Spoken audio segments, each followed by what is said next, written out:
পলাশবাৰীৰ বিধায়ক হেমাংগ ঠাকুৰীয়াৰ নিজৰ গাঁৱৰ ৰাইজই সন্তুষ্ট নহয় বিধায়কগৰাকীৰ কাম কাজক লৈ। যোৱা 4 বছৰত বহু আবেদন নিবেদন কৰাৰ পিছতো সুফল নাপালে ৰাইজে। দক্ষিণ কামৰূপ পলাশবাৰী বিধানসভা সমষ্টিৰ অন্তৰ্গত দখলা গাঁও পঞ্চায়তৰ বৰ্তমান 3 নং ৱাৰ্ডৰ এটা পথে জলাকলা খুৱাইছে অঞ্চলটোৰ ৰাইজক। প্ৰথমে মন কৰক এই দৃশ্যলৈ। এইটো কোনো পথাৰলৈ যোৱা পথ বা পুখুৰী নহয়, ইয়াত আছে এটা ৰাজহুৱা পথ। এই কাঠো পানীৰ তলত আছে দখলা নোৱাপাৰা প্ৰাথমিক বিদ্যালয়ৰ পৰা দখলা MP স্কুল সংযোগী এটা পথ। এজাক বৰষুণ আহিলেই প্ৰায় 1ৰ পৰা 2 সপ্তাহ পৰ্যন্ত পানীত ডুবি থাকে পথছোৱা। ফলত স্কুললৈ যাব নোৱাৰে কণ কণ ছাত্ৰ ছাত্ৰী। পথটোক লৈ সমস্যাত ভুগিছে অঞ্চলবাসী ৰাইজ। সেয়ে এইবাৰ ৰাইজে লৈছে সিদ্ধান্ত, পথছোৱা নিৰ্বাচনৰ পূৰ্বে নিৰ্মাণ নহ'লে ভোট বৰ্জনৰ হুংকাৰ ৰাইজৰ। এই ল'ৰা ছোৱালীখিনি যাব নোৱাৰে ৰাস্তাটোৱেদি। একজাক যদি বৰষুণ আহে আমি স্কুলত নিব নোৱাৰোঁ। কৰি দিব লাগে ৰাস্তাটো। অতি সোনকালে যাতে ছাৰে দিয়ে আমাক, বিধায়ক ছাৰে, সেইটোৰ কাৰণে আৰু অনুৰোধ কৰিছোঁ। আৰু এই ৰাস্তাটো আহিছিলে মানে নপাৰা LP স্কুলৰ পৰা সেইটো ৰাস্তাৰ পৰা মানে দখলা MP-লৈ আহিছিলে কিন্তু আধাৰ পৰা ৰাস্তাটো কৰি পেলাই আধা নকৰিলে।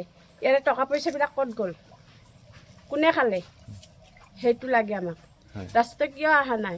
মানুহবিলাকে ইমান কষ্টত ৰাস্তাটোত আহিব নোৱাৰে। বৰষুণ একজাপৰ আহিলে তাৰমানে সেই হৈ যায় আৰু চব বাচ্চাবিলাক স্কুল যাব নোৱাৰে। বহুত অসুবিধা। ঘৰ দুৱাৰ তল যায়, আমাৰ চোতাল তল যায়, চব তল যায়। এনেকৈতো নহ'ব। অহা ৰাস্তাটো 5 বছৰ হ'ল আহি এতিয়ালৈকে দিয়া নাইকা। বাৰে কয় দিম দিম দিম দিম কিন্তু নিদিয়ে। কিয় নিদিয়ে? কি কাৰণত নিদিয়ে?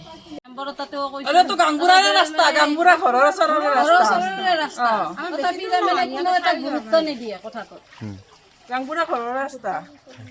কোনো এটা গুৰুত্ব নিদিয়ে। মেম্বাৰক যায়ো কওঁ, তথাপি তাৰমানে গুৰুত্ব নিদিয়ে। একজাক বৰষুণ আহিলে আমি ল'ৰা ছোৱালীখিনিক তাৰমানে স্কুলত নিব নোৱাৰোঁ। পৰিবই। আমি তেতিয়া ভোটটো খুজিব আহিলে আমি কি কৰি দিম কওকচোন? যদি ৰাস্তাটো নিদিয়ে তেতিয়াহ'লে আমি তাৰমানে কোনো দিব কোনোৱে নাজানো তাৰমানে।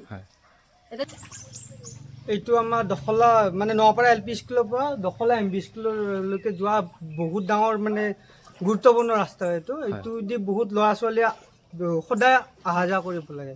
তো তাৰ ফলত কি ৰাস্তাটোৰ ফলত কি সৰু ল'ৰা ছোৱালী আহিব দিগদাৰ হয়। তো মানে বহুত মানে অসুবিধাৰ সন্মুখীন হৈছে। ইয়াৰ কাৰণে MLA ছাৰকো বহুতবাৰ কোৱা হৈছে। তো ছাৰে কি হৈছে এইটো গম নাপাওঁ। কি ৰাস্তাটো আধালৈকে আহিছে, আধালৈকে মোটামুটি আপোনাৰ 2-3 বছৰ হ'ল ৰাস্তাটো এতিয়ালৈকে কোনো মানে কাণ সাৰাই নাই মানে ৰাস্তাটোৰ কাৰণে। তো বহুত বছৰে হ'ল তাৰমানে। তো ৰাস্তাটোৰ কাৰণে বহুত আমি অসুবিধাৰ সন্মুখীন হৈছোঁ। মানে এনেকুৱা পানী হ'লে মানে সৰু ল'ৰা ছোৱালী আহিব নোৱাৰে। সৰু ল'ৰা ছোৱালীটো নোৱাৰে, ডাঙৰো নোৱাৰে তাৰমানে। একজাম বৰষুণ আহিলে তাৰমানে বহুত অসুবিধাৰ সন্মুখীন হৈছে। কি বিচাৰে? সেইকাৰণে MLA ছাৰক জনোৱা গৈছে, বহুত কেইবাৰ জনোৱা গৈছে। ছাৰৰ এই ওপৰলৈ থকা অফিচত যাই জনোৱা হৈছে আৰু ইয়াতে মেম্বাৰকো জনোৱা হৈছে। মেম্বাৰক লগত লৈ সেনেকৈ জনোৱা হৈছে। MLA ছাৰক মানে জনালে মানে বস্তুটো কাইলৈ হ'বই চাগে, এনেকুৱা কথা কৈ থাকে। হ'বই কাইলৈ মানে গ'লে তাৰমানে হ'লেই আৰু তাৰমানে এনেকৈ কয় কথাটো। কৰি দিম বুলি আজিলৈ এনেকৈ আছে ৰাস্তাটো। চাওক সদায় কয় যে মানে আমি যেতিয়াই যাব লাগে তেতিয়ানে যাওঁ, মানে কয় যে মই এইটো ৰাস্তাটো আহিছে এতিয়া মানে সেনেকৈ কৈ দিয়ে। ৰাস্তাটো আহিছে কালি পৰহি মানে কাম কৰিবই সেনেকৈ কৈ থাকে বাৰ বাৰ। খালি কি এইটো কামটো এতিয়ালৈ এনেকৈ পেণ্ডিং হৈ আছে। এতিয়া আধালৈ হৈছে ৰাস্তাটো। এইখিনি মোটামুটি 4-5 বছৰমান হৈ গ'ল, এতিয়ালৈ হোৱাই নাই।